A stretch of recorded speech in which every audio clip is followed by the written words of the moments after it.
My name is Egan. I'll be your dungeon master. We have two new players with us, it's Cats and Ivy. So thank you for joining us, and then welcome back Naku and Sable. Alright, so for the new players, we're going to be playing some Dungeons and Dragons. This is a storytelling game about telling stories of soldiers of fortune, adventurers, monster hunters, seeking golden glory across a dangerous medieval land full of dungeons and dragons and such, right? So that's like the main way you're going to get your experience, but um, of course, this is a world that you will just kind of experience. You can try whatever you want in, right? You're gonna have a particular role, a job, profession. Oh, Ivy's gone. Alright, so just us three. So it's just cats. Alright, but anyway, uh, yeah, we just tell a story of how your character gets their fortune, right? Whether it be hunting monsters, treasures, or bounties, or whatever else you want to try to do with your party.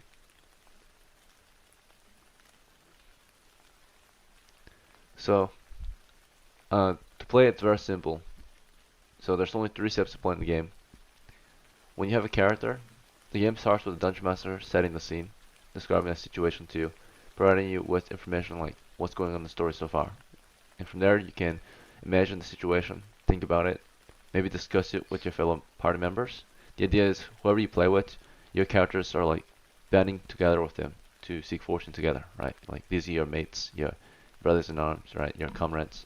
They're gonna help you, and you're gonna help them, right? To get the same goal, golden glory. With golden glory, your character can live a life worth living, right? Or telling a story about, right? So um, that's the whole point, to tell the story of how your character lived their life for golden glory and eventually was killed. And with golden glory, you can do a lot more in the world. You can have a lot more experiences, and you can leave behind a legacy, right? So with gold and glory, so money can buy what you want, right? Glory can make sure that you're remembered, right? That there's meaning to it, right? So once you've decided what you want to do, that's the second step, right? Once you know what's going on, which is the first step, you have to say what you want to do, describe what you want to try to do, right? In the perspective of your character. So you're gonna be your character. You tell me, the dungeon master, what you want to try to do, right? The dungeon will ask you, describe the situation, and he'll ask you what you want to do. And of course, you can try anything you want. You can clean your armor. You can, march into the woods, seeking monsters. Anything you want to try to do, you can do it, right? Um, then once you've made a decision on what you want to do, the dungeon master will tell you the result of your action, right? Typically, some dice are rolled if there's risk involved to see if it's successful or not. But that's all there is to it. That's the third step. Just knowing the results, knowing the situation after you've attempted a certain action. That's all there is to playing it, pretty much. Now, before we get started, we're going to create your character, of course. We're going to see what character you're going to play. And we're going to create some new characters for Naku and Sable if they want one.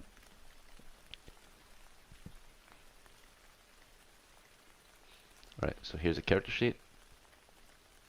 Just gonna copy this. Create some new ones. Alright, that should be enough. So this one here, this first one, we can make it for cats, then Naku, then Sable. Just go alphanumerically.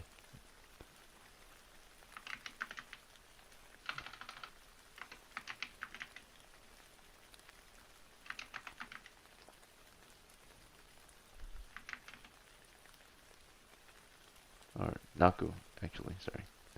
Naku's here, Alpha's not. Naku. Alright, Sable. Okay, so once you got there, actually from here you're gonna go to bots channel, and we're gonna roll your ability scores. So that's the first step, determining your character's capabilities as an adventurer. So to do this, you're gonna use the command /roll in the bots channel. You're gonna use /roll space 3 or 6 space 3d6. So /roll space 6 space 3d6. I'll show you what it looks like. You can type it out.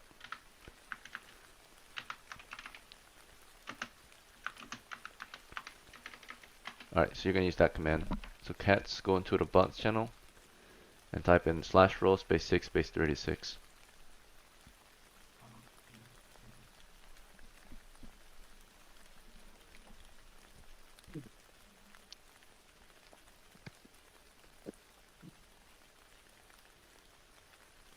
Alright, good job.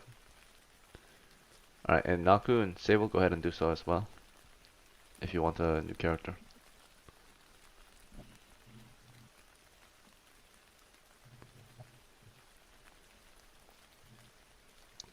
Let's do it.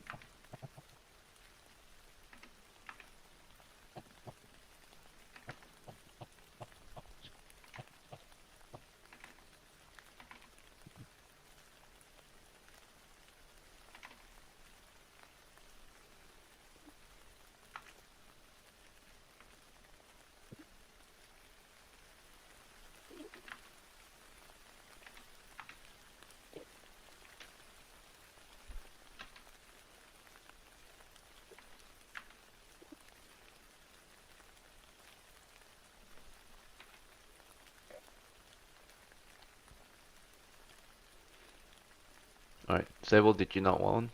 Or you did not want one? I already rolled. It's 636. I did. You did? Yeah. Oh wait. You gotta do the 6 if I Oh don't yeah, get my like, bad. yeah.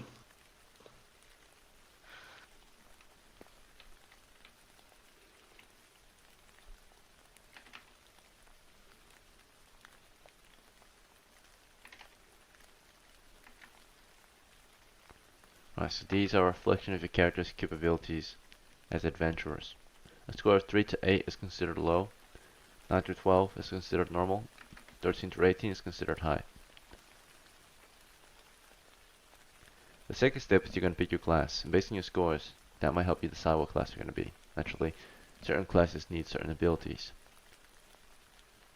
So your choices are Cleric, Fighter, Magic User, Thief, Dwarf, Elf, and Halfling.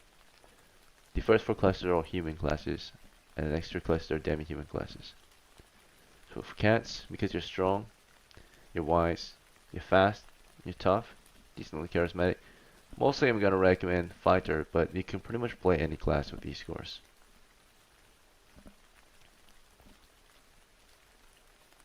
What's your pick? What? So you gotta pick a class now. Rogue.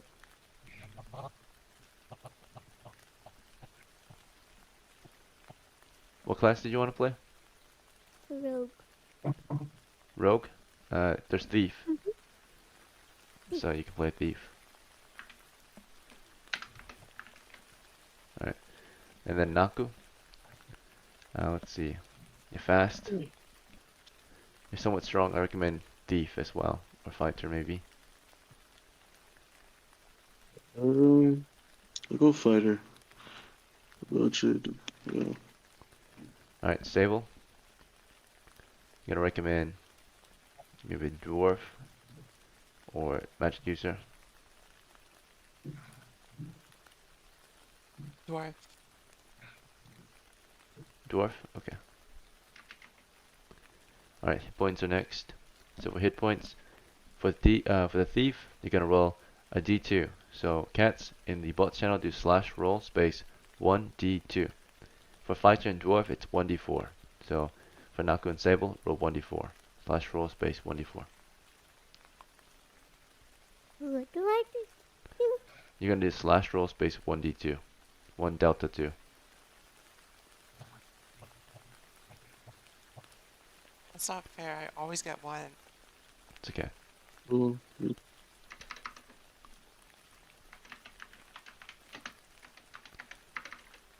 Alright, so it's gonna look like that, cats. Slash roll space 1d2. There you go. Good job. Alright, so cat's gonna have 2 hit points. For Naku, you're gonna have 3, your adjustment is 0, so 3 of 3. For Sable, you're gonna have 1, adjustment is plus 1, so 2 of 2. Alright, next step is to get your equipment. So go ahead and roll 3d6, this is for your armor, weapon, supplies, equipment, tools, and such. So, cat's command is slash roll space 3d6. Everyone else, you should know how to do this, I think, right? Slash roll space 3d6.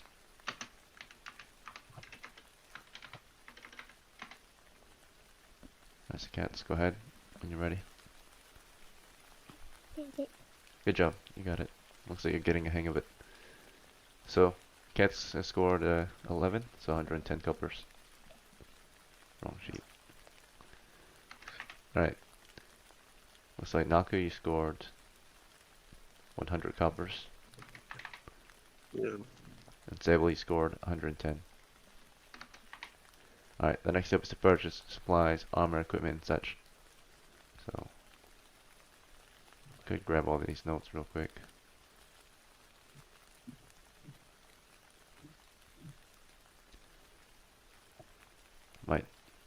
Might be doing some server updates and just separate the channels a little more. But anyway, I'm just gonna recommend some equipment to each character.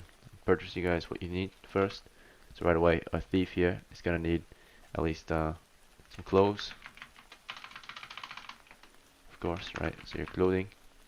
You're gonna need your lockpicks, or your key, right? You're gonna need some armor. So you got 80 coppers. So when we look at armor, there's 3 types early on that are affordable to you.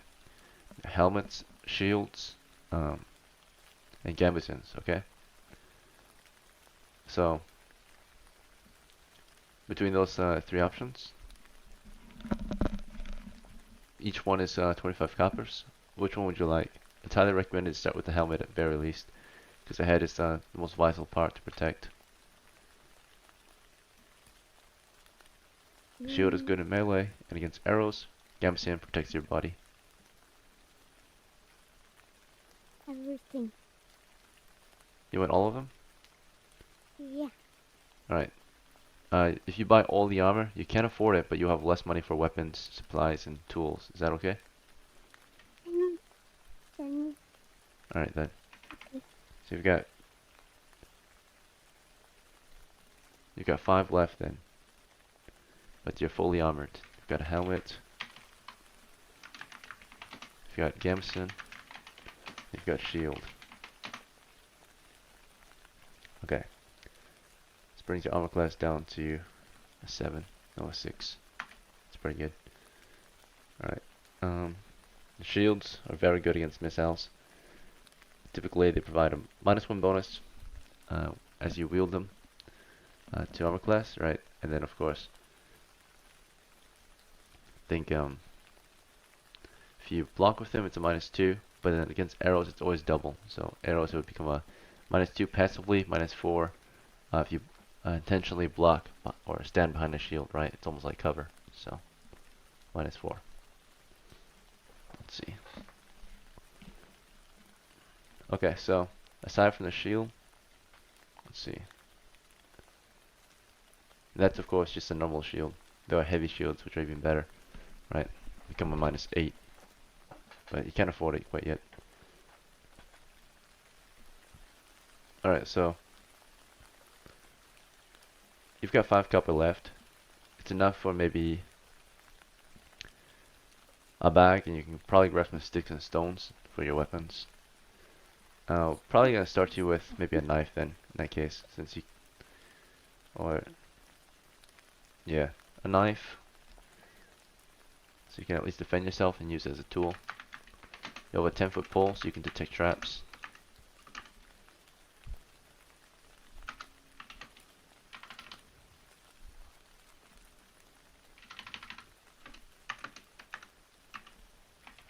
And that would cost 1.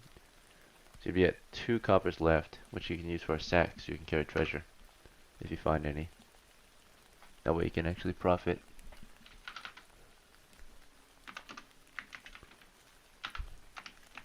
Okay.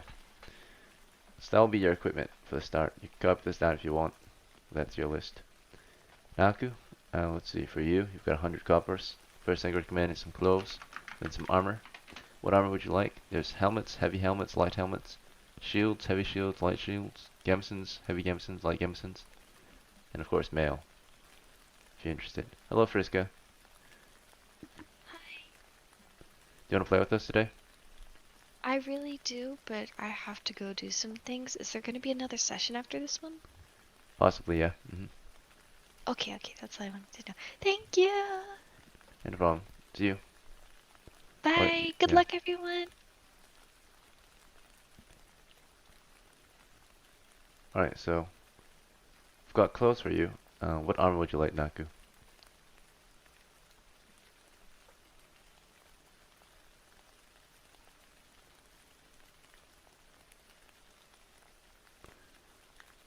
Alright, we'll come back to you. Sable, we'll get you some clothes. What armor would you like?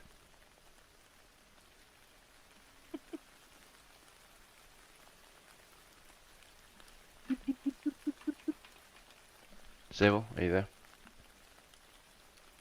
Sorry, yeah, I'll take a Gambison.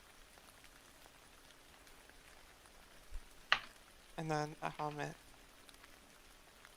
Alright, that's 50 coppers.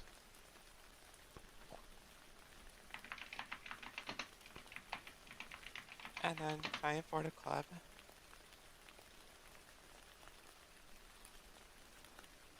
Yeah, you could. Or like a mace? Okay, I'll take a club. What's the damage difference? Which one is more damaging? Club deals 1d4 damage, the mace deals 1d6. The mace is 50 coppers, the club is 20 coppers. I'll take the club. I mean, I'll take the mace.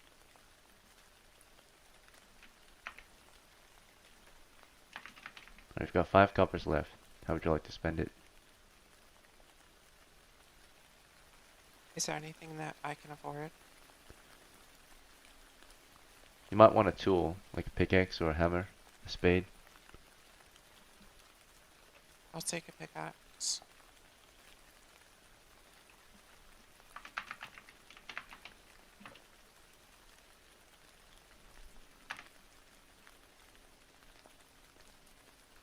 Looks like Nuka dropped out.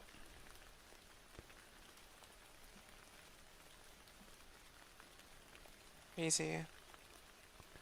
Yeah, so just remove this sheet.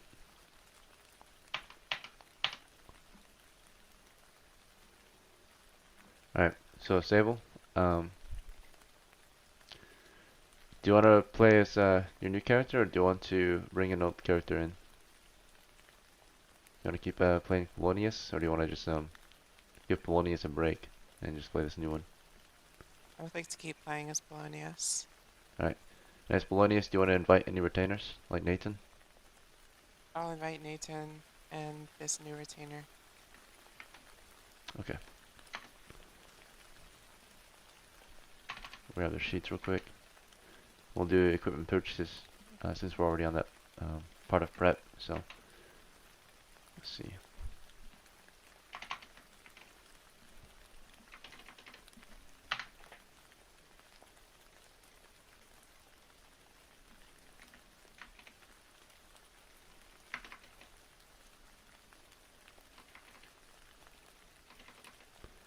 Alright, so for Polonius, you've got 25 coppers. Do you need to make any purchases? How much is a horse? Way too much for you at the moment. Hundreds and Okay. hundreds of copper. Is it always like that? Because I used to own a horse last time. Yeah, you had more money back then, so. Okay. I don't need to make any purchases. Other than like food. Alright then. Yeah, I think the cheapest horse is around 400 coppers, 40 silvers. Let me double check though.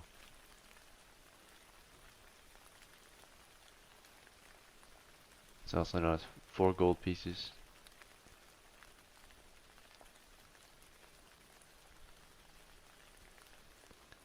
So if we were tracking this in terms of silvers, right?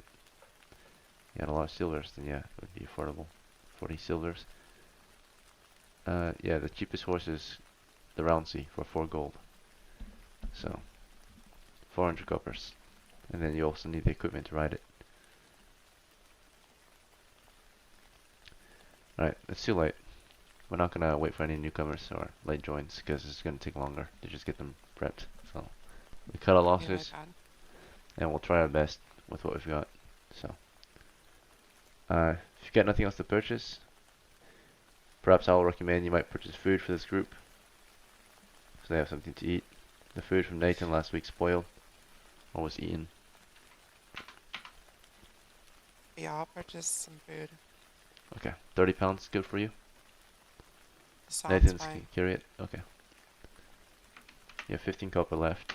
You've purchased food for the expedition supplies, right? Hopefully you can be compensated if we manage to make some money. Right, you can get the leftovers or whatever. Right, so 30 pounds. Right, so we've got just 4 characters for this one. 2 retainers and 2 employers. So add your tokens to the map.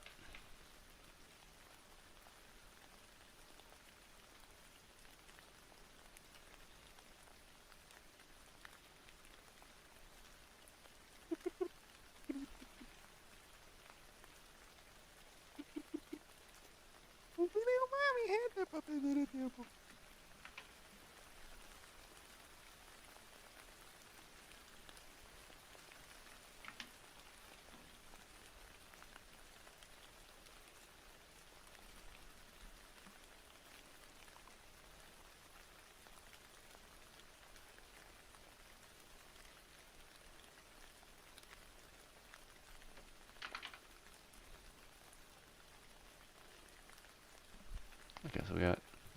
Oh, Cats, we have one more step for you actually.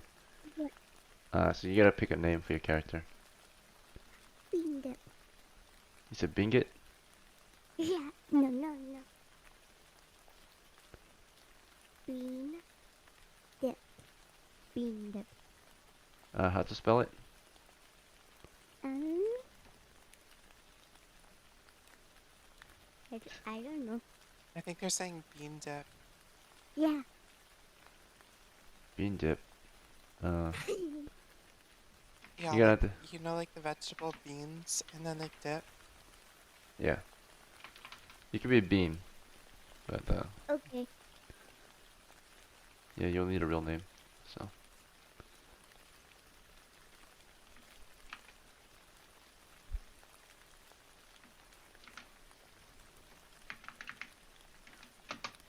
okay, so there's bean, and then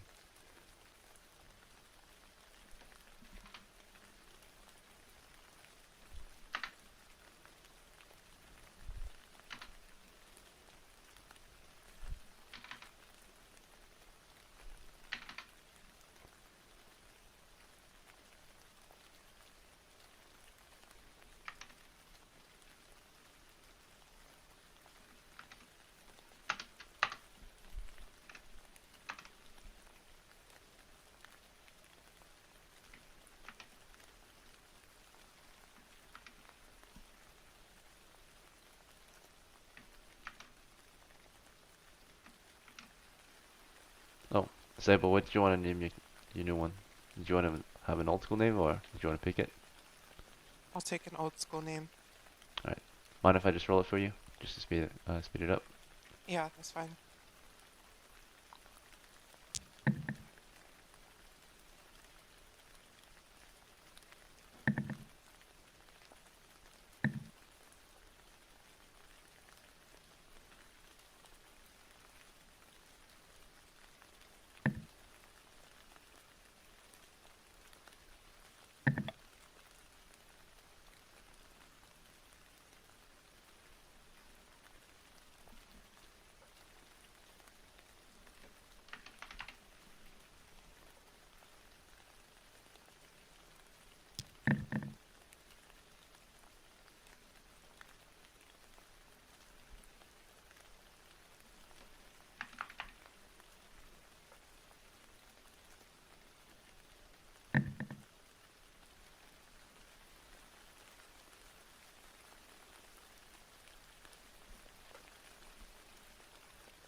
Alright, so your name is going to be Zolnixzi.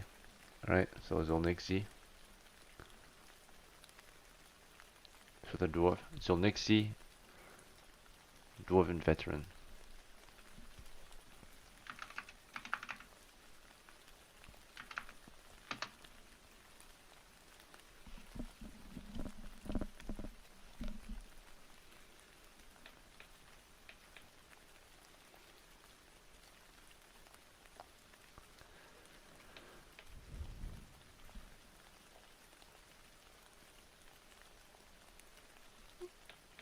Right. So we have completed character preparations. So I'm just gonna go over skills with Bean. Bean, you're a thief. This means you're very good at scouting. You've got thief skills. Thief skills means that your character is very skillful at opening locks, right? Lock picking. You can find and remove traps. You can hear noises better than others. You can climb sheer surfaces. You can pickpocket, steal treasure. You can also move silently and hide in shadows. Okay, you can do anything you think you can imagine a thief could do, right? Also, in combat, you're very good at backstabbing your foes, attacking them from behind and attacking them while they're unaware. This means unaware means they can't hear or see you, right? They are unaware of you. They might know you're around, but they just can't have visuals or any idea of where you're currently positioned, right? That means they're unaware. So they cannot protect themselves. If they cannot protect themselves and you are attacking from behind or the side or whatever, as long as out from the front, I would say, then you can backstab them and you will deal double damage and have a higher to hit, right? +4 to hit. So, right, let us begin. So, I'm now going to set the scene for your small band of adventurers. Welcome to this world of Dungeons and Dragons. The campaign continues from a camp called Zertanki, on the frontier of human settled lands in a land known as Scorchmoor. Scorchmoor is the name it was given after these basically scorched swamplands were discovered and conquered, colonized, right, by human settlers. Again, Zertanki's on the frontier though. It's a dangerous land, but in this dangerous land, there's plenty of opportunity for golden glory out here. It's currently the middle of May of year 16. 16 years since the current settlers arrived in Scorchmoor, right? So it's been 16 hard years of campaigning, right? Adventures, series of adventures to conquer these lands. So, your group has recently arrived at Zertanki. Some of you are seasoned adventurers, have been around for a little longer than the others. We've got this first level magic user who survived a few adventures at this point, and he's a retainer who's on his second adventure, I think, Nathan. We've got two rookies, right? Bean of House Cats and Zelensky or Zolnitsky. Zelensky. We can do that if you want. If it sounds better to you. No, it's just funny. Okay. All right. Zolnitsky, dwarven veteran, right? Of House Sable.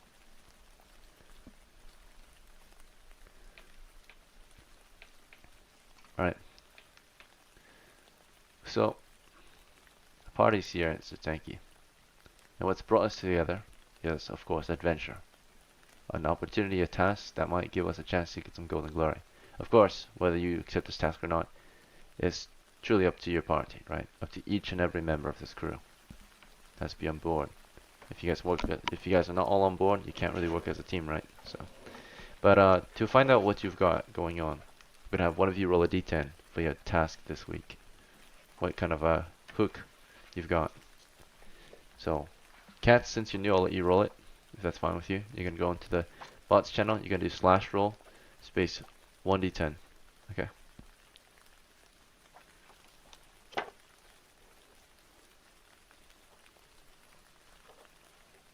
Alright, what did we get? Let's see. A 6. Alright, let's see. So, this week, you have been tasked with performing a small quest. A quest sizable for a small crew like your own. Quest means you are seeking something, retrieving something, right? Particularly,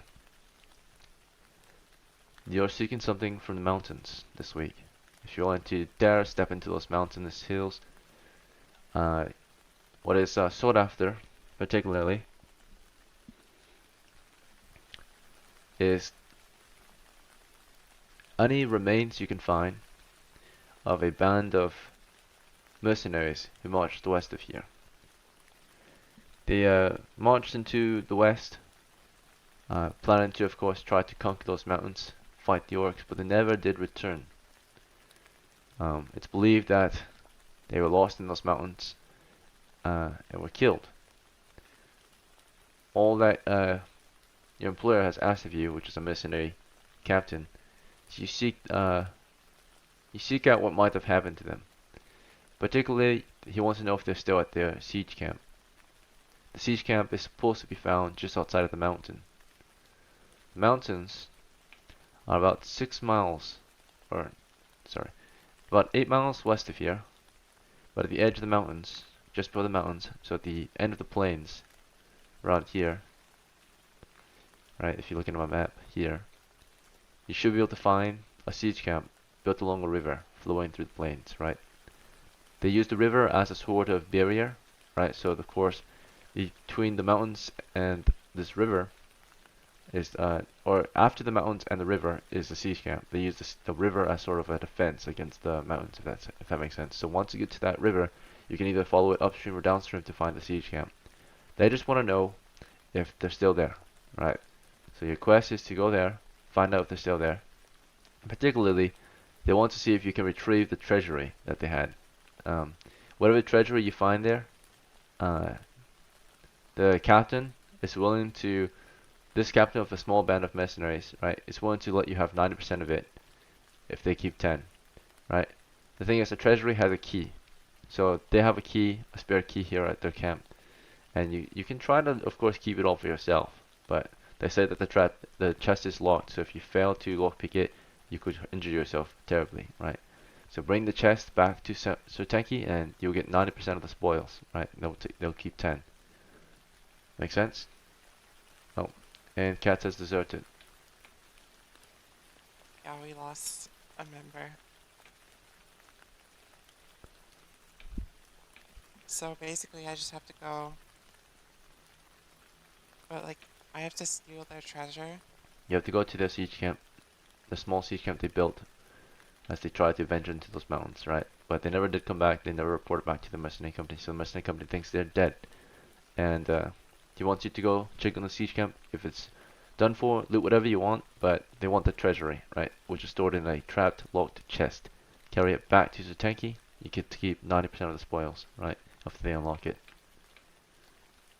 And the people at the siege camp, they're supposed to be like our friends, right?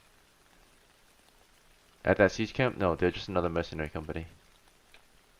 So they're gonna be hostile. They could be hostile, right?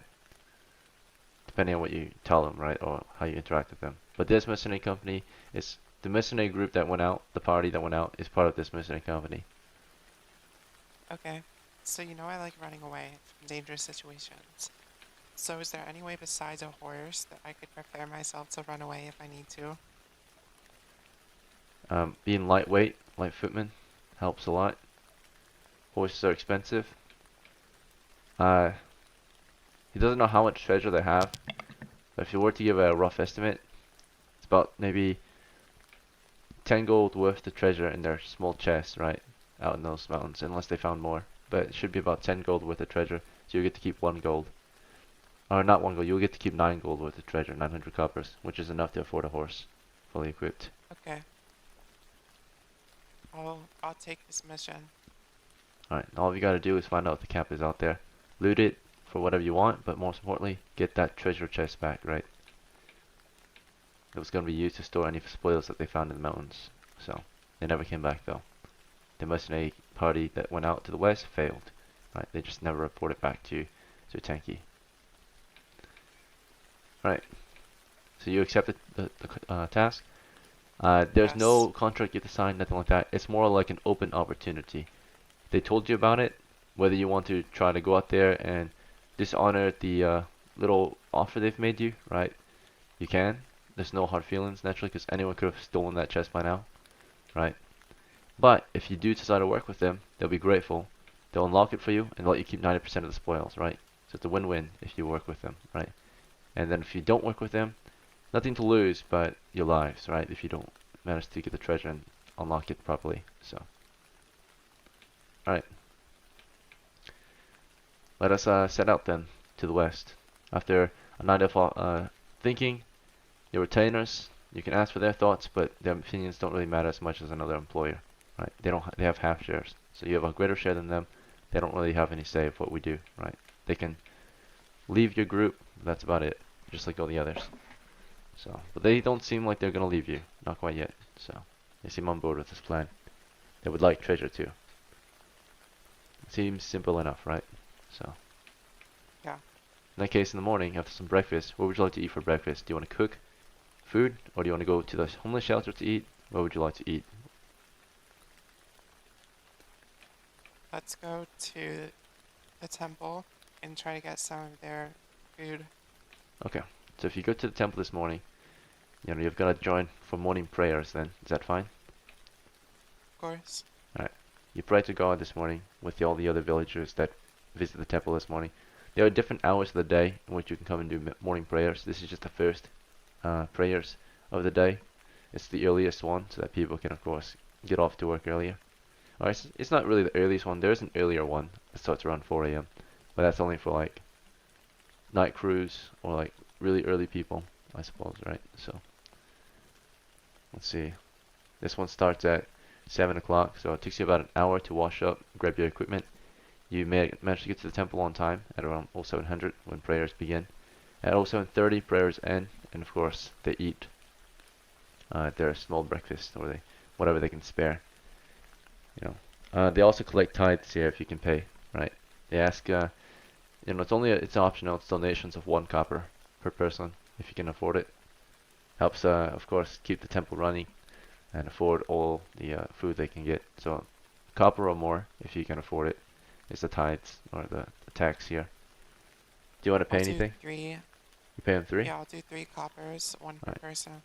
They are very appreciative of your donation. Then, let's see. In fact, before you leave, they know that you're leaving soon for an expedition. They want to bless your party. The priest does, right? He's appreciative of your band. Despite the little money you've got, you spare what you can. So they will bless you this morning, since you need it most. You're leaving soon. So you have been Nice. blessed.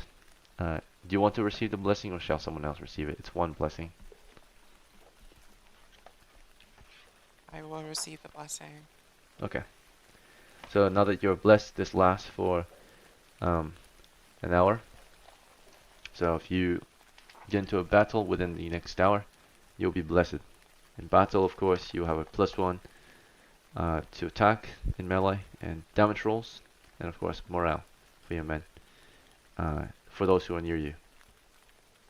Okay, so you feel inspired, you feel blessed this morning. It's a good way to start the day. Your men have their breakfast. You guys eat more than your fair share because you're hungry as fuck and you need it. The villagers don't seem to mind. There's plenty to go around. Plus you've helped pay for some of it. Alright. You guys eat about a pound of food this morning. Each a whole meal out of the warm bread that they can provide. And they provided warm bread this morning with butter and of course some fruits. You eat what you can. Let's see. For drinks, plenty of water, plenty of milk to go around. Mostly water. And then of course for the adults, you can have watered down wine or ale. And then of course for children, fruit juice. Alright. After breakfast though, it's 800 hours. The workday begins. You guys want to set out right away? Or do you have any other things to do at Zotanki? We will set out right away. You leave the village, or you leave the camp. You march out from the gates and such, and out into the countryside, out into the wilderness, and to the grasslands. And for miles along, or for miles forward, all you see is just grass on the horizon, right? Tall grass. Let's begin. Pretty much at the rate of 2 miles an hour, half speed. So, in the grasslands, no penalty to movement. So it's just 2 miles an hour then. Therefore, each league is about 3 miles. It takes you about, so it's 6 miles total. It takes you about 3 hours to get through the plains at least. You can march out of an 8-hour shift, 6 hours of those 8 hours. If it's 3 hours then, it's going to be halfway through your shift. That means half through your shift, or halfway through the march around here, 3 miles out. Well actually, no, when you get there it's going to be about noon. About noon, it'd be about lunchtime upon arrival. Unless you have an early lunch. So it'll be about 12 p.m. upon arrival. at your destination, right? About 6 miles out, the edge of the mountains. So let's see if anything occurs during that time. You're only marching for half the day, so only numbers 1 through 4 will matter if there isn't a potential encounter. Monsters, animals. There was some animal encounter. It occurred at 3 hours into your march, so that did happen while you guys were out there. Happened about 75% of the journey. We'll see. And we'll check for any orc encounters in York territories. Orc encounter occurred at... It never occurred unless we're out there longer. So, but you do encounter animals. Let's see if either side is surprised. We were not surprised. They were surprised. So we saw them. They did not see us. Enemy are close, potentially if you want to consider them enemies. 10 yards, 30 feet. The enemies are relaxing, resting along a creek. We noticed them before they saw us from 30 feet. Let's see what kind of animal we've got. Let's see.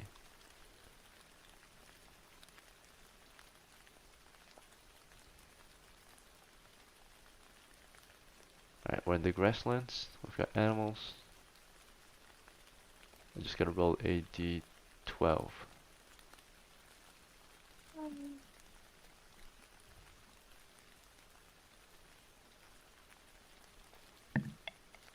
A 1.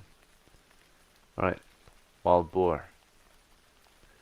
We notice a small herd of wild boar resting along the creek. Are we interested in hunting them, or do you want to push on and ignore them? I'm not interested in some boar. If they don't notice us, then let's just keep going. Alright, we do not stray from our path, we continue forward. And 4 hours later, since the departure from Tutanki, you arrive at the river to the west. The river flows indeed north to south, and it divides the plains from the mountains. The mountains have creeks, or other branches of the river that flow into this river, right downstream, downhill, toward the plains, feeding this larger river that divides the mountains from the plains, naturally. Upon arriving from this direction, you look you look far to the north, far to the south, just pure grasslands. The land is not exactly flat, it's kind of rough and uneven as we approach the mountainsides. So, it's hard to tell if there's any siege camp out here, but you can, you travel directly west from Tutanki for the most part. Appears that at the moment, in your current position, you do not see a siege camp out here along the river, or any sign of civilization, settlement. You want to move upstream or downstream. It's kind of a 50-50 chance unless you know of any other ways you might indicate where they have gone, right, or where it might be established. So at the moment you're just in the plains, no sign of a camp, nothing, right? What do you want to do from here? Let's go upstream, because I just feel like it. Alright, you push upstream, and not long after, maybe half a mile out or less, you do indeed spot further upstream on some higher elevation the siege camp overlooking the rest of the grasslands, right? They have built it upstream. So, along the hills, the low hills here in the grasslands, or actually not really along the hills, but how it would look is basically they use some of the hills as cover, and then while the hills kind of surround the higher elevations, taller hill is where the siege camp was built, but the lower hills to the south kind of obscure visibility from the camp, right? So upon approaching, as you climb the southern hills north, you eventually see it in the distance on top of a larger hill. But further south, when you were not on the hills, you cannot see it naturally because the hills were too tall. Right? Or at least were tall enough to obscure visibility, right? Prevents you to see from seeing them from afar. You've arrived at the siege camp, or at least what's left of it, and it is indeed in ruin, right? It is burned and pillaged. All you see left are the remnants of tents, fire pits, and you don't see any corpses. Not a single one.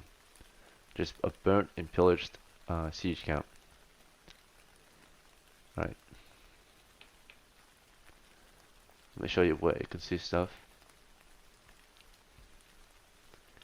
So siege camp, you can see toward the center of it, consists of the main tent, I guess, or you see a large tent. So it's the ruins of a large tent. All that's left is kind of the wooden beam structure, still standing. But basically, yeah.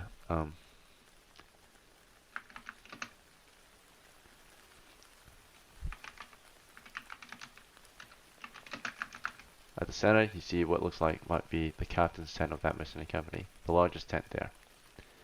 You can see to the south, which you approach from.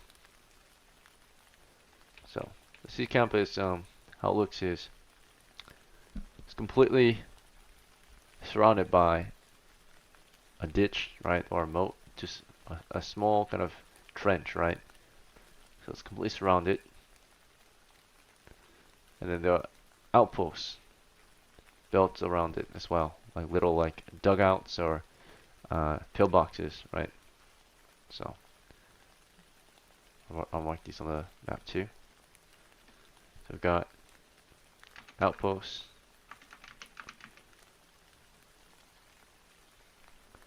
positioned around the camp.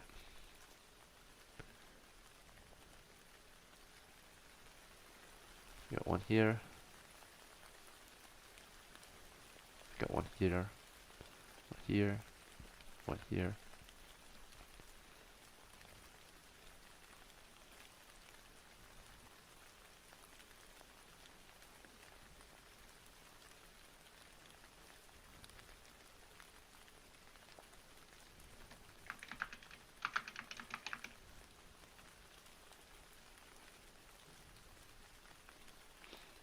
Alright. It looks like here you see supplies, or what would have been supply tents, given the fact that you see a lot of burnt down and crushed and mostly just burnt and collapsed crates and barrels and such. So looks like a supply tent here. You can see along the entirety or the inner walls of the camp is all the campgrounds. So let's see if I can draw this in with the line. Let's do this line.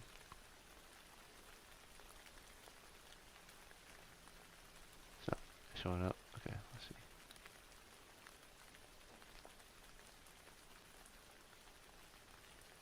Tango and Philsdale.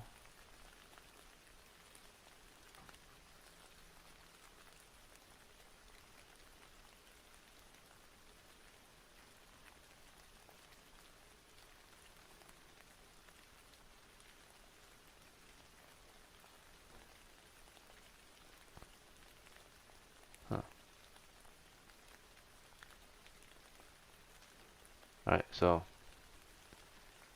this red, let it represent, and then we got, of course, the trenches.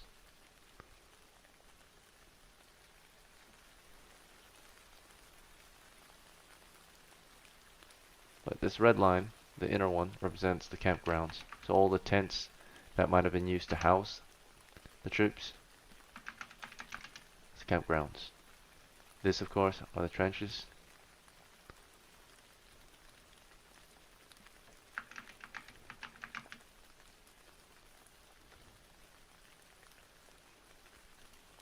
A few more structures can be seen visibly in there, such as what looks like might have been a makeshift stable. Of course, kitchen.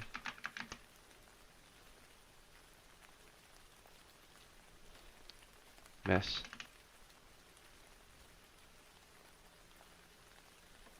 Armory.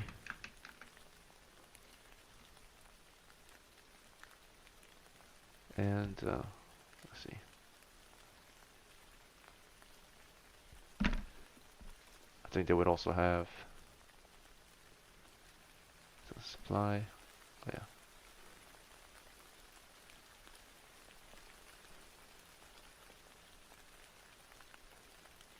Some type of other supply as well, I think. So, or equipment.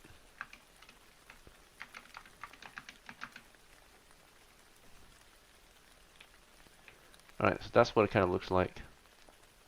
The layout. But you approach from the south.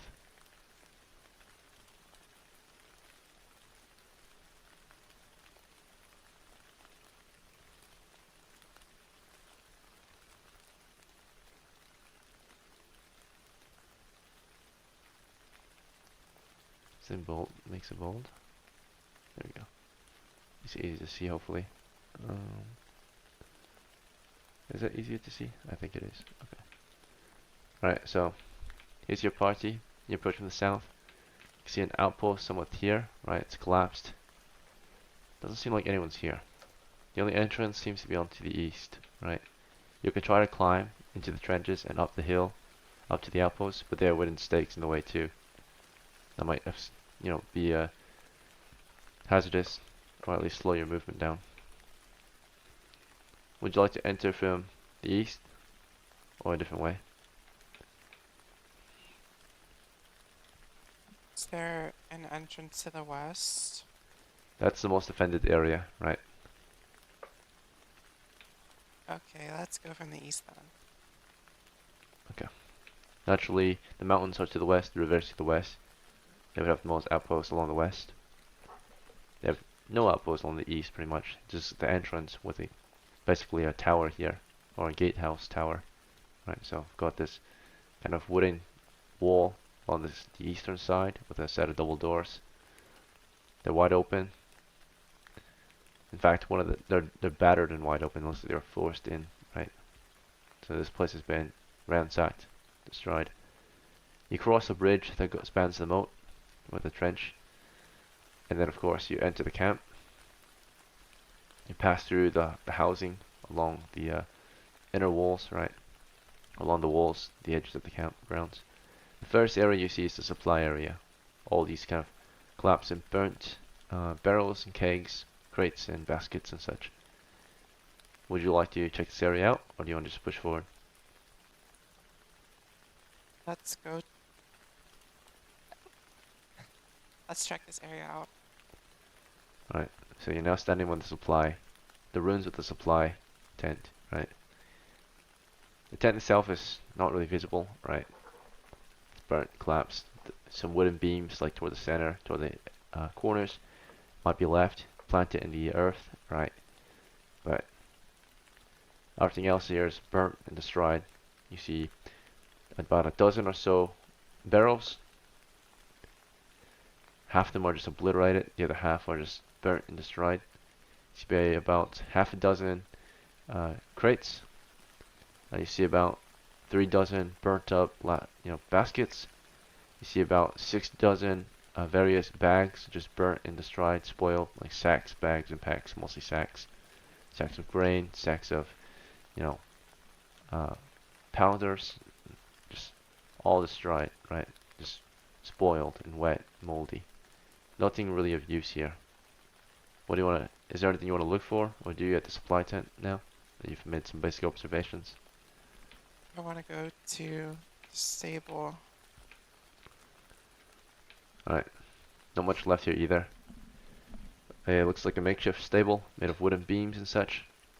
Dry grass here, mostly burnt. Smells crispy here. No animals. You see some tools for taking care of the animals, right? Like a few pitchforks, a few ropes, a few yeah, that's about it. So some ropes, some pitchforks, some horseshoes, some burnt up feed, moldy and dirty. The ropes look like they might be usable though, if you're interested in taking some rope. Yeah, I'll have Zelensky take the rope and carry it. He's able to acquire about 50 feet of rope. Nice. So you get a whole free rope for just exploring. So, grab some mundane supplies, pretty good. Let's see. So Nixie gets a rope then.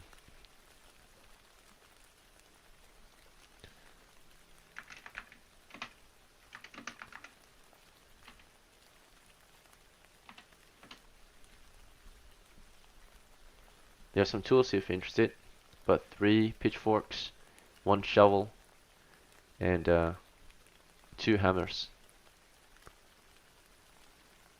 And then, of course, about a dozen or so horseshoes. What is Nathan's weapon? Nathan has sling and stones, that's it. So he has no melee weapon? No, he doesn't. A tool could suffice, right? Hammer, pitchfork, Is shovel. a hammer or a pitchfork or a shovel? Which one has the highest damage? Well, pitchfork has reach. A hammer is good against armor. And the shovel is like a sword almost, right? It's a bit faster. You can stab with it. I'll take the pitchfork. Give it to Nathan. Okay, with that he can stab from a distance, like a spear.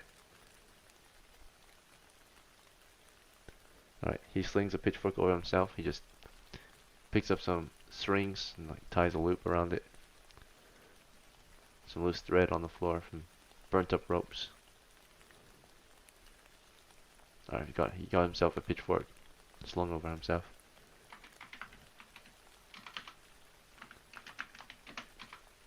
Pitchforks are large tools, I think.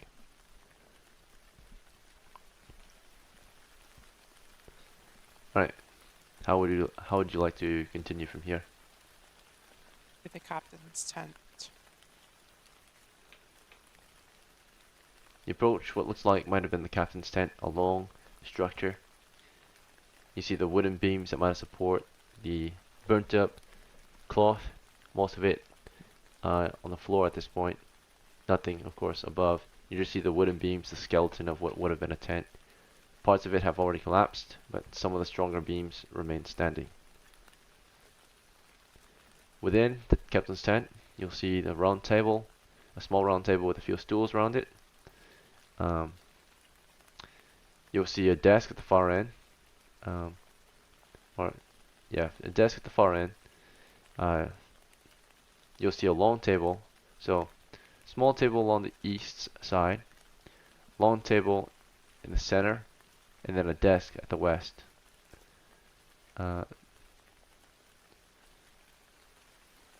You can see there are chairs along the long table. They're burnt, they're collapsed, they're broken. With the small table here at the east side, which is more toward the corner, you'll see just 2 stools there. To the southeast, you'll see like what appears to be like a rack, a burnt up rack, a few weapons hanging from it. They appear to just be some burnt and damaged spears on the rack, the weapon rack. If you're interested in taking some, basically burnt spears, right? They look blackened and charred from the heat that they endured. The wooden shafts are heavily damaged. The metal seems fine, right? Maybe dull, if anything. It smells smoky in here. You don't see any signs of bodies or anything. They probably were all taken, right, or something. But everything's blackened and charred in here. The table is blackened and charred, right? It was burned to the ground. At least it was on fire for quite a while. So there's holes in it all over, right? Everything's just burnt and dirty, black and muddy. It's pretty much all you see in here. Table, chairs, desk, chair, everything burnt. Remnants of maps and papers, pens and inks, all destroyed, melted, burnt, blackened.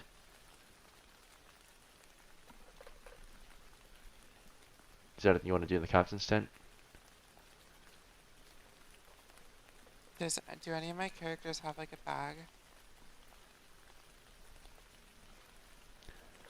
So Nixie, no. Nathan, yes, but he's using that for the food. You, yes, your supplies in there though, such as your torches and your flaming oil. Actually, your flaming oil is hanging from your belt, so just your torches, which you must keep dry in your bag. What is the value if I took like all of the metal from the spears, like not the wood part, just the metal, Metal heads. and then maybe I could give it to like a blacksmith or something? Yeah, definitely could fetch maybe a few coppers at least. spearhead's the most valuable part, at least money-wise. Combat-wise, What's the the weight of shaft, all of of course. them? The weight, probably like a pound each. Okay. How many are there? There's 3. I'll take all 3 of them. Alright. 3 the head. blunt spearheads. Very well. You can And then sharpen from your. here, What was that? from here I want to go to. What is mess? Is mess like a medieval thing that I don't know about, or is it like literally just a Like the mess mess? hall, like where they would have eaten, right? You see remnants Oh. of like tables and chairs over there. Okay, I'm gonna go to the armory. Alright, remnants of an armory. You see just a bunch of like, basically, burnt collapsed tables here. Burnt up gambies. Cloths and boots, clothing, just burnt. No good armor is available. And if there is armor, it's just the gambies, right? Which are all burnt and crispy, full of holes, black and charred, and covered in mud and ash. Okay, let's go to mess and then equipment. Mess has tables, splintered, cracked. They look like makeshift tables made out of the terrain, like just wooden logs, right? Planks and such. Wooden or piece of log for stools or chairs, right? Mess is very simple. Most of it is blackened, muddied, charred. Doesn't look like it burned very badly at mess, because everything was made of wet wood. Looks like we're just natural materials. You see a few tankards in the mud, platters, wooden platters, forks and spoons made out of wood, just all over the place at mess. Interested in any of this? No, let's go to equipment. Equipment, you see about a few crates. They're smashed and broken, burnt, destroyed. You see equipment in there. You see there are, aside from the crates, there's one chest. There's about half a dozen just wooden boxes, and plenty of sacks and baskets which are burnt. The supplies that were in there doesn't look like, or the equipment that was in there doesn't look like it was of any good use though to whoever looted this place. They're all still there. Most equipment is still here. So in the crate you see one crate. It's full of tools. If you're interested, there's a bunch of tools in there, just kind of exposed to the weather, maybe rusty, maybe damaged from the heat. So, damaged, rusty tools, if you're interested. The damage is mostly just, it's not really damaged, you know, the fire definitely have ruined the wood for the tools, but it didn't really ruin the tools themselves, like the metalware. They're a bit rusty from the rainwater, right? That's about it. So you got a bunch of tools here. About in the first crate, you've got maybe a dozen shovels, a dozen pickaxes, and a dozen hammers. In the third crate, or the second crate, you've got about a dozen wood axes, a dozen shovels, and a dozen looks like saws, hand saws. In the third crate, you've got about a dozen, looks like a dozen hoes or sickles, right, for farming. You got about, say, looks like a dozen or so large knives, right, or butcher's knives and such. And then a dozen or so shovels, just a ton of shovels here. Or, no, maybe half a dozen shovels and half a dozen wood axes. But all the tools you will need to, of course, dig up an encampment like this, right? Axes, shovels, pickaxes, sickles for cutting grass, right? Flattening the ground, clearing it. So all these tools, if you're interested, very heavy tools, right? Each tool weighs about 5 pounds. use larger tools, two-handed tools, right? Full tools. Anyway, aside from these tools, um,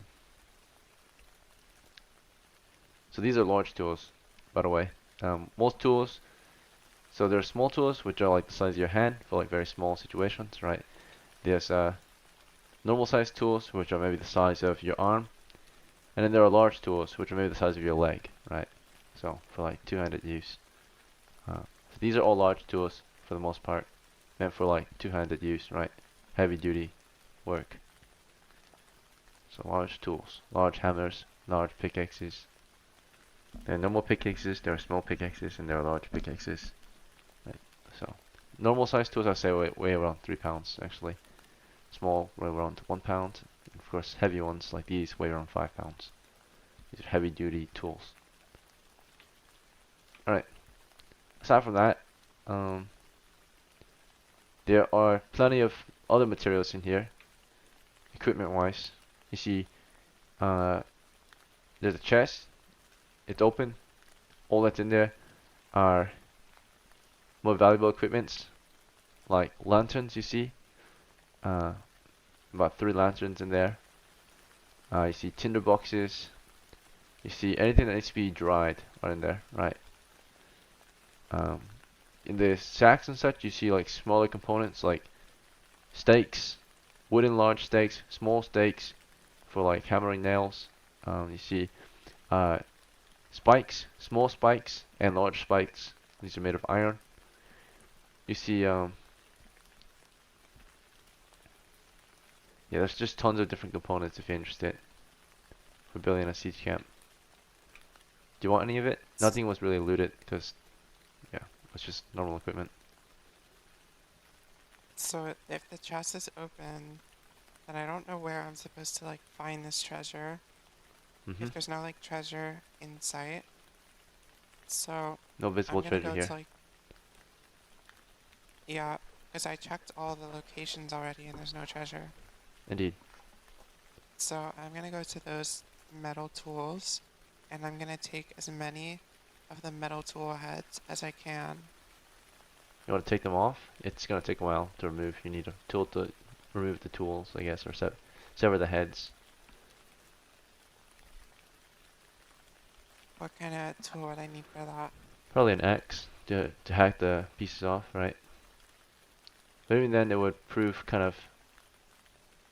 I mean, the metal is still kind of useful. It's just removing it properly takes even more time, right? Taking these heads off, you would have to undo the, I guess, the nuts and such, right? That secure the tools onto the wooden shafts. But if you just hack them off, then you got a wooden shaft stuck in the head of the tool, right? And that's the easiest way to get the metal heads. But then, of course, reusing them is going to be difficult because someone's got to pull out those. Someone's got to, of course, still unscrew all the wooden shafts and then pull out the wooden shafts from the heads, even though they've been severed.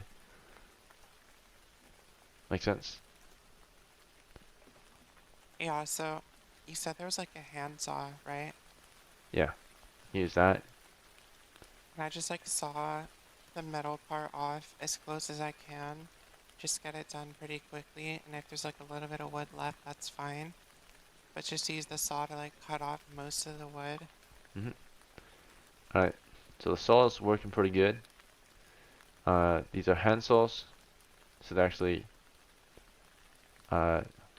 one-handed. They're not two-handed saws. Therefore, I'm going to say there's double the amount of hand saws available. You grab one of the hand saws, you start sawing away. And given the rate you've been sawing these tools, it looks like it might take about, I would say, 10 minutes per tool do you want to saw off, right? Or the saw is really efficient actually. It takes about a minute to saw off one head. So one round. It takes you about a minute to saw one head, right? Enough so you can just snap the head off of the tool. You want to do this for every tool? Or every axe, How or many tools are there? there's a lot of tools. It's going to take a while. How many pounds do I have left in like my bag and my storage? Well, given that your bag has 2 torches and the blunt spearheads, it's only about 5 pounds of gear in there. You can carry another 25 pounds. Or 35 pounds, I mean. Okay, so I'll take like since each tool is like 5 pounds, since I'm talking about like the large tools, I'll take 5 tools. I'll cut the wood off of 5 tools and take the metal from it. Okay, sure. Alright, so each of these larger heads, I'm gonna say weight twice as much, roughly. So maybe like 3-ish pounds, 2-ish pounds for each head. No, about 2 pounds, yeah. So about 2 pounds per metal head. The heads that you cut off mostly are just consisting of the axes, I suppose, the shovels and the pickaxes then. Yeah, And collectively, I think there's at least 35, so you can harvest at least 35. Or you'll harvest at half as many because you only get half that weight. So we'll do like 17, right, which you can toss into your bag. That will take you about 20 minutes to complete if you work non-stop, right? So you get to work, sure. your friends can help you, so it speeds up the time. They grab a saw, they begin sawing off the heads. One keeps lookout, so it's just you and one of your retainers sawing heads, as the other keeps a lookout. Is that fine? That's fine. Alright, you guys get to work. Alright, after about 10-ish minutes, you complete the task. You've got 17 tool heads, rusty tool heads. Right, How much weight do I have left in my bag? How much storage do I have left? it's full now. Okay. So let's like try to exit this place now. Let's like leave and tell the people at Zerzingi that we found the base camp, but it was burnt, it was destroyed, and there was no treasure. Alright. So you're done searching here? You want to head back? Yeah. Very well. Make it out of the entrance and you begin marching back to your village, or to Sertenki, which takes you the remainder of the day. See if anything occurs on the way back. No monsters? Animals? Orcs. Alright. 4 hours later, you're back in Sertenki. Okay, let me add a mountain map. Mountain chart. Forgot to give this color. Okay, so.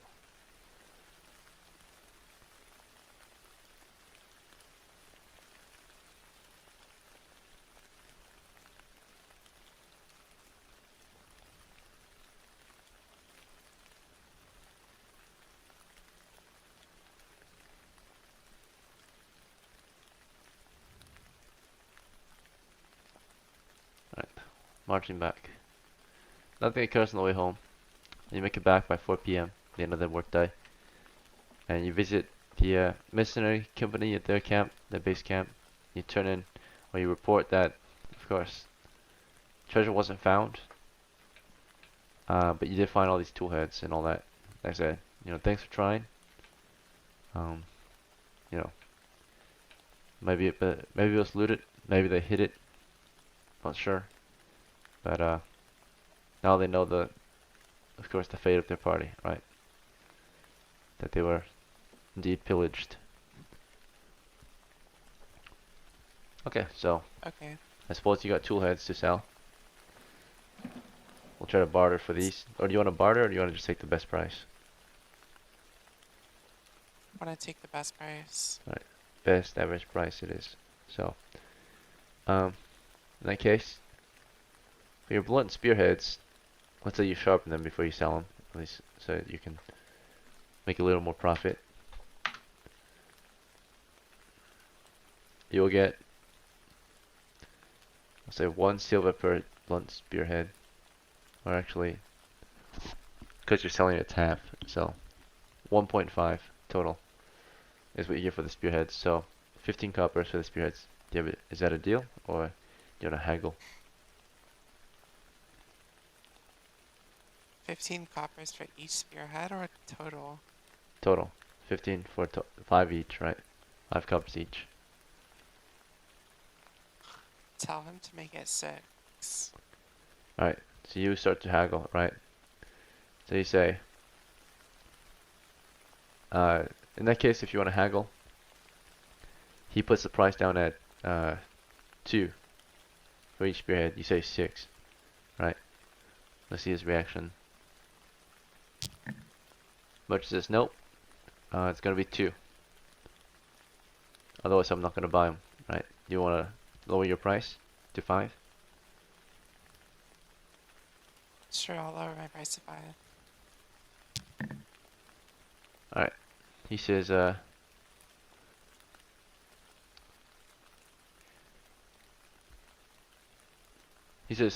alright, 3, but that's my final offer, right?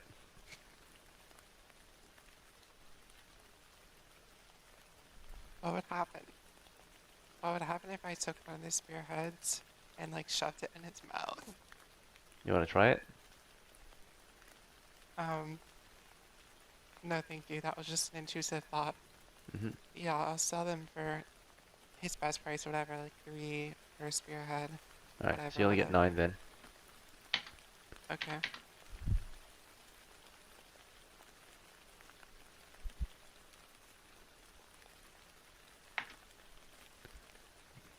And that one needs The wolves. best the haggle price or average price is like what you would normally get it down to, right? Like if you were to haggle and do an average job at haggling, then that would be like the middle ground price, which is usually once you take that price, you're not supposed to be able to haggle. But if you haggle, they always start lower, and you have to try to bring the price up.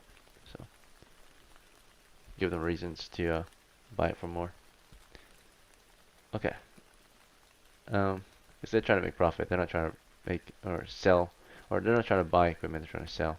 But they might buy it if they can sell it for more. So, as for your rusty tool heads, large tool heads, those are very, very, no one really wants these.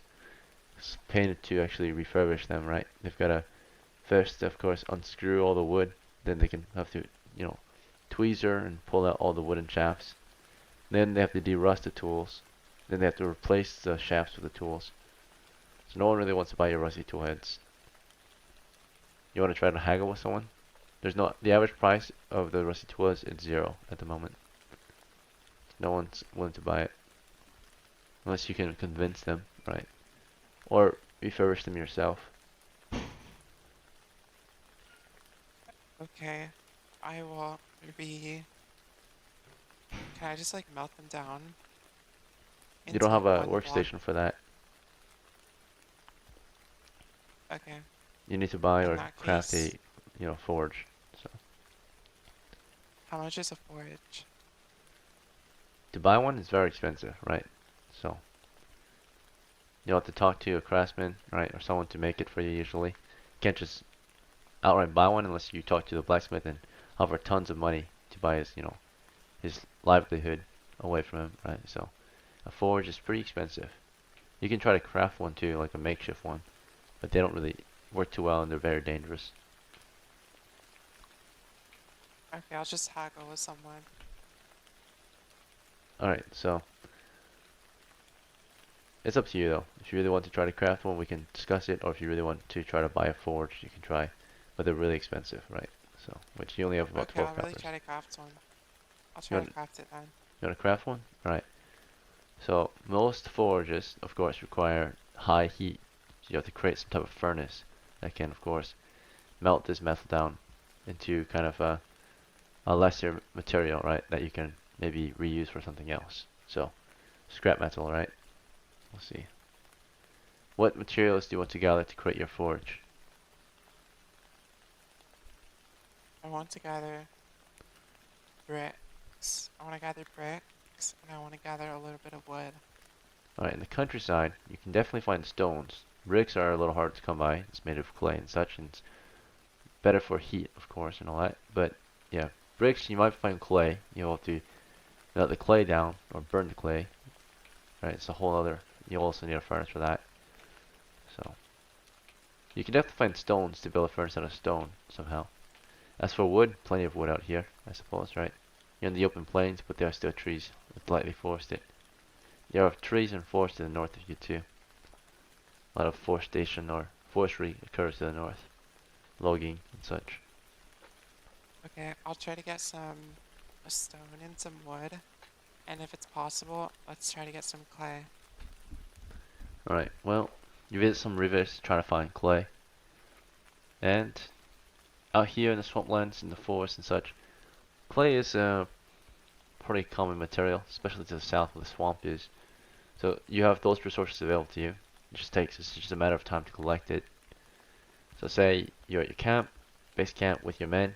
They help you collect the materials you need, such as wood, stone, and clay.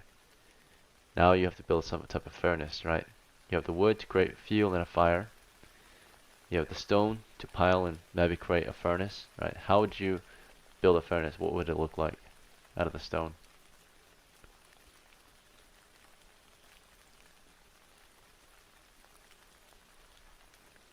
So what kind of stones are we talking about? Like, what is their shape? So you just found random stones, right? Like rocks, slabs of rocks and such. Here's a makeshift forge, right? Online. You can see most people use bricks, of course, because they're really good at holding in heat. You've got rocks though, right? You've just got rocks. So I guess I'll try to like make like a circular enclosure. at a to them. moment, you can't really make a forge of rocks because it just doesn't contain the heat. The first thing you'll need is to make bricks. You see this guy? He's trying to make a forge out of rock and dirt to The conceal the nerd heat, is but in the way. well, it's this picture right here with the blue shirt. So I see. rocks and dirt don't really conserve or keep heat in as well as brick does, right? So first step, you'll have to somehow cook the clay into brick. To do that, you'll create a furnace, right? So makeshift furnace or makeshift brick or makeshift clay furnace. Right, so you create something like this to cook your clay in and create bricks. So let's see, Yeah. makeshift stone furnace. Probably you can make a stone furnace first made of slabs, and that might create a heat enough to at least cook your bricks up. And then once you got bricks, you can start making a furnace for your forge at your base camp. Is there any like mud nearby? Is there any what? Is there any mud? Mud? Yeah, sure. Yeah. Plenty of mud out here in the swamplands. Okay, so maybe I'm gonna try to get some mud and use that to like hold the stones together to make an enclosure so I can cook the clay. Alright, good. Yeah. So use that as a sealant, right? Let that dry. You create a furnace. You know, it takes a few days to get this task. Take a day to gather all the materials you need. So you've got plenty of resources available at you, and it's constantly being resupplied by your men, bringing in wood and stone for your craft. You build that furnace. You get it cooking. You put the clay in. You shape it into, of course, you mold the clay into brick shapes with your hands. Makeshift brick shapes, right? Not the cleanest cuts, but you do your best. You put them in the furnace. You let them cook, and I think it takes maybe a day to cook clay. I want to double check. Maybe a week.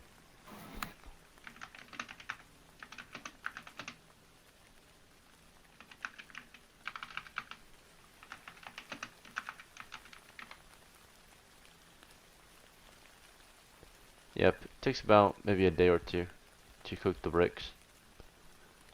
So you cook some bricks, and you know, it takes you a few days to cook enough.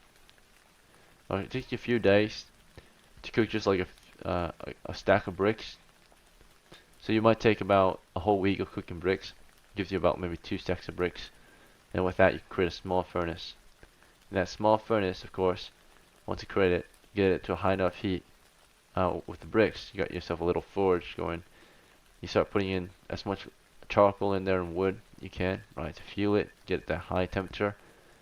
And you carefully start putting those metal tools in, the heads, right? And that just become, you don't really have a bowl or anything, but you throw them into the high heat. They melt, and as they melt to look like just scrappy chunks, the wood burns within, right? Crumbles into ash.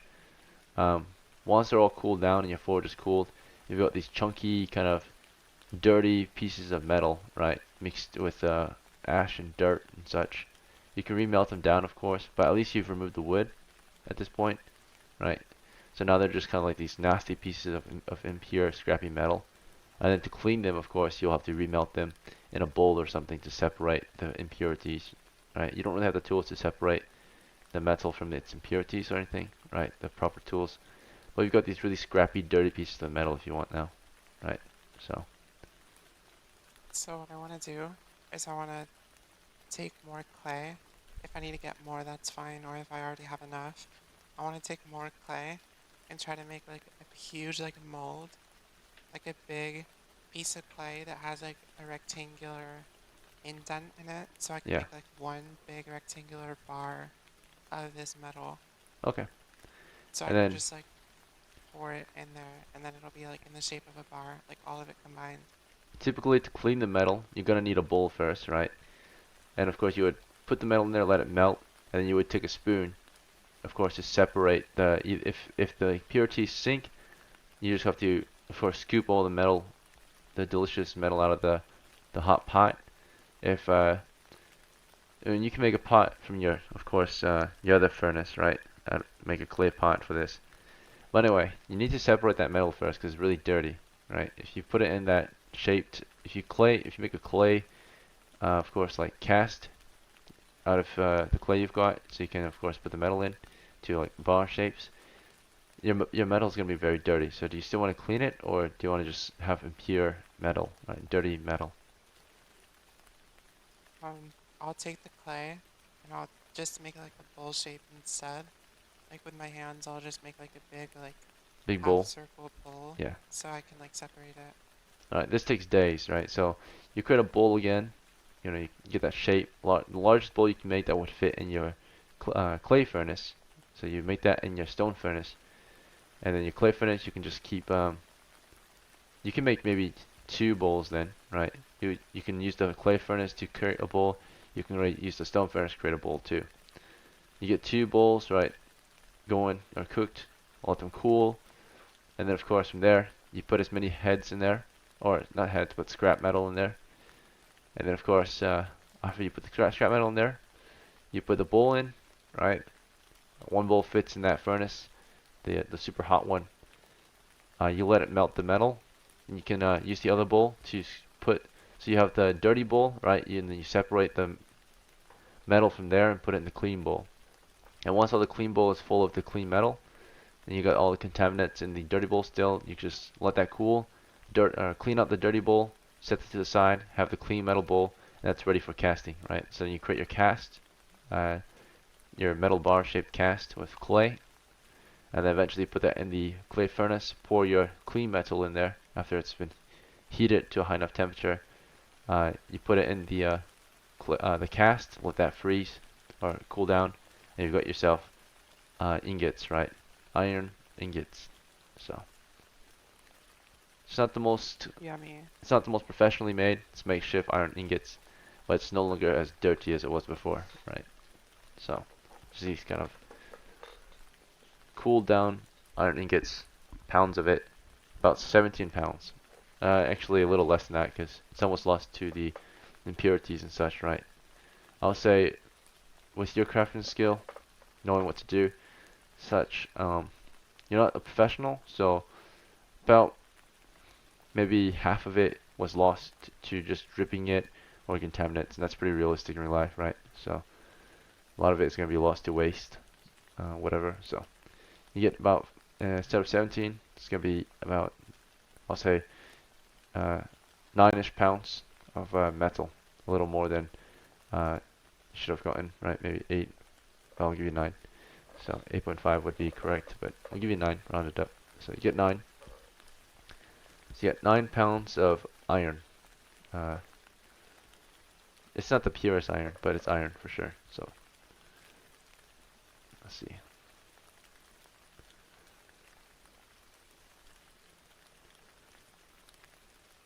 Alright, this is for Polonius. Oh no, wait, it was only 8 tool heads, 8 pounds, so it should be 4. I did the math wrong. Oh wait, but each one was 2 pounds, so it's 16. 16 pounds of metal, half of that's 8. Yeah, yeah, it is actually 8. Okay, so, basically, call them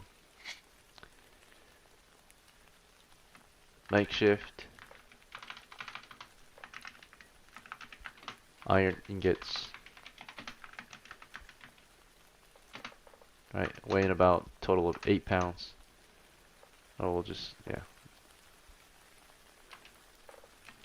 8 pounds of makeshift iron ingots.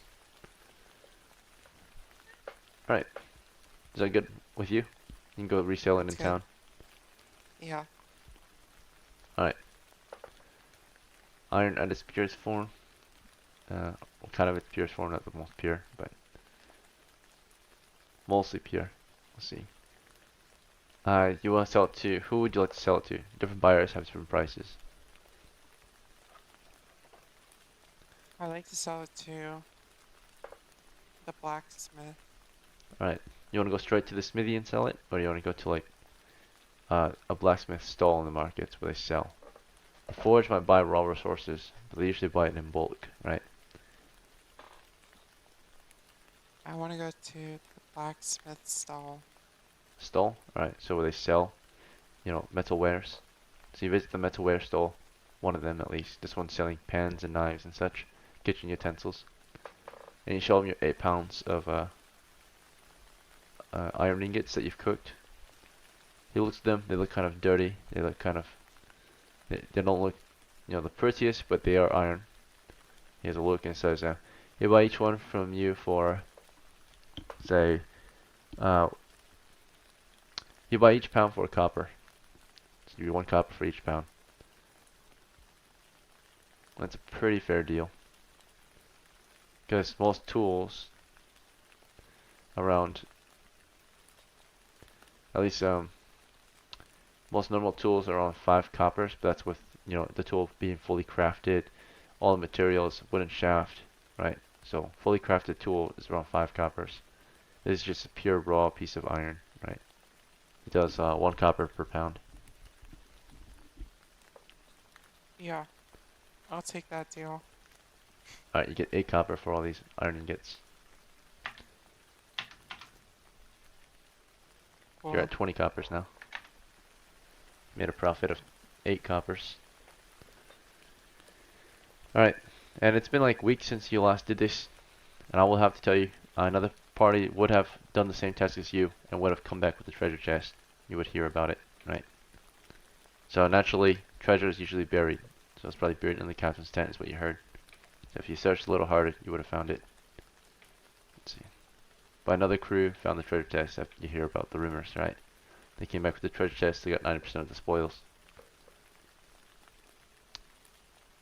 I'm happy for them. Yeah.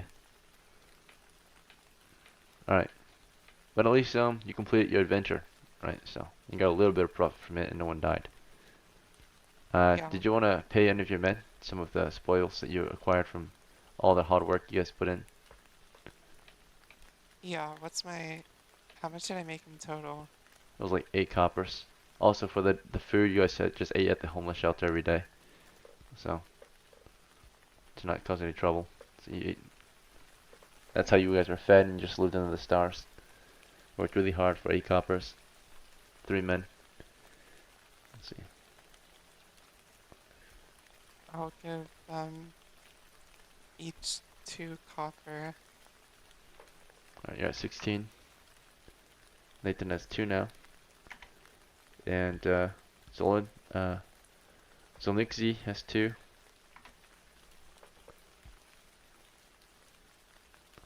Alright, that's pretty much it. You want to wrap it up here, or do you want to keep going? Your first adventure is complete. I'd like to keep going if you're okay with that. Sure, yeah. Let's take a small break then. 5 minutes and then Okay. we'll keep going. Okay.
Hello, you still there?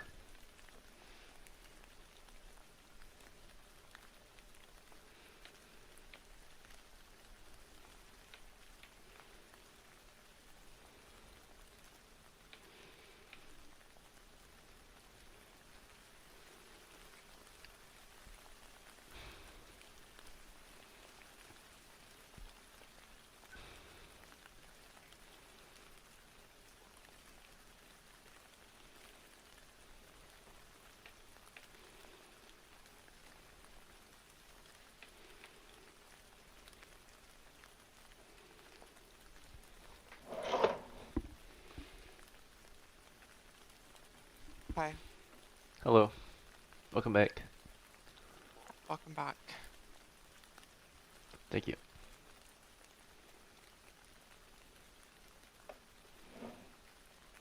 Alright. Let's get back into it then. Let's see. Let's see if there's another chance for me to go on an adventure and get more money. Alright. What would you like to A look lot of for money. in your new task? I would like to look for. I'd like to go to the scholars and see if they have a task for me. You're That's Polonius, at least so scholars would probably have a task for you. at least like 7 gold. You want 7 gold? 7 gold at least. Like if they give me a task and the reward is not 7 gold or more, then I'm gonna decline them. Alright then. So, Camp Tenki. Scholars, right? Where you can meet fellow scholars. There are tradesmen who often use their sorcery for trade, right? Different types of scholars or magicians that might have tasks for you, depending on what type of magician you want to talk with, right? There are seductress, charmers, and such, snake whisperers, I suppose, which would be uh, or gypsies and fortune tellers, which characters might have charm person. There are more dangerous witches, enchantress, and such, maybe, right? Or some of them, of course, work to put people to sleep so that they can be carefully removed or transported elsewhere, secured. Those are enchanters, right? They can or put people to sleep. There might be, of course, actual like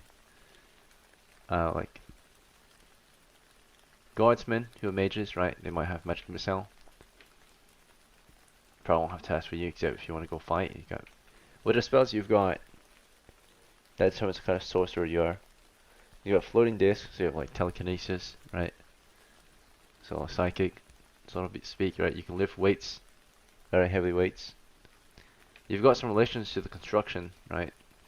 Construction industry here in Zutanki. If you want to talk with them, they've got a task for you. Probably though, none of the tasks are adventurous. Like I said, or like you already know, probably. A lot of these tasks don't pay well because they're just normal jobs, right? Normal jobs, military jobs are second best maybe, but adventurous take adventurous tasks, right? Typically, high risk, high reward, which means your life is on the line. You could die in this task, meaning that because you can die, you should be able to get a lot more money for it, right? So,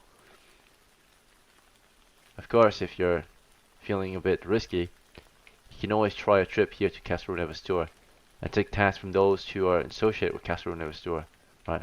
Like, of course, the Guard of Zatanki, who send troop out to Castle Nevastur, or the Temple of Zatanki, of course, who of course send Templars out there to help cleanse it of evil, and Scholars of Zatanki, who send magic users to study the ruins, right, and acquire lost relics. That might be more if you're suited to you. I They think can. that's what I'll go for. Okay. So you visit some of the basically scholars here. You should visit the scholars' tents in Satenki, right? Which mostly consists of like archaeologists, historians, and such. Um, you make a meeting with them. You're an apprentice when it comes to that kind of stuff, right? Very lowly. They don't really expect much of you and your small band of adventurers upon arrival. You ask them for a task, and you say you want 7 gold for it. Is that what you said? Or 7 gold or more? Yeah. They kind of laugh at your face and say to you, "Alright, young Padawan, pretty much, right? Go out there and bring us anything back that is magical. Maybe you can get more than 10 gold. So I say 10 instead, right, of 7, right? But it's gotta be magical if you want money for it. So bring like any magical artifact out there you can. Maybe you can get, and most likely they'll get you something worth around 10 gold, right? Or they can pay you maybe even over 10 gold depending on how good your magic item is.